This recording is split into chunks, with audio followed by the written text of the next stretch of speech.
This is for anyone who's finding themselves really stuck in grief.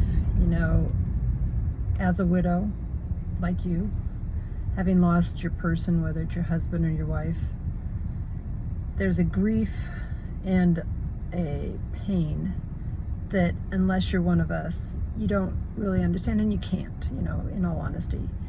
But if you find that you're actually stuck in the grief, and you know in your heart that if it's going on longer and you're not finding a way to move through it, then is, I hate to say word normal because there is no normal way to go through this, but if it's too long, if it's running your life, if it's all consuming, and especially for anybody that's been in this place for years, and I know some people really have, it's going to make you sick, you know. I hate to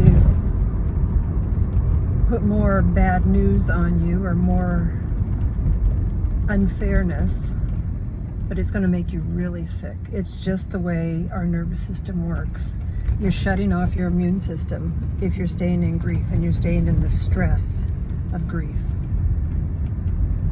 You can't, your body can only be in what we call either growth or protection. And when you're in protection, when you're fearful, when you're grieving, when you're stressed, when you're in the anxiety of it all, your body shuts down your immune system so that it can help you fight.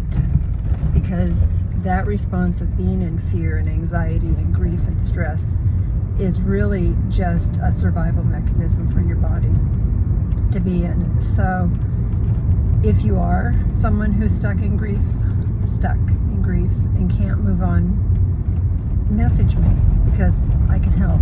It's what I do now. When my husband was killed 9 years ago, I'm sorry, I'm driving on cobblestones. It changed my life in such a way that I really have spent the last 9 years both studying, getting accredited, and becoming someone who can actually help. Because when I was in this same position that a lot of you are now, 9 years ago, there was no one to help. You know, I used to walk around asking, where's the manual? Someone has had to do this before. I couldn't find anybody to help me. So I learned how to help myself, and now I honestly help others. So if you need me and need my help, please reach out.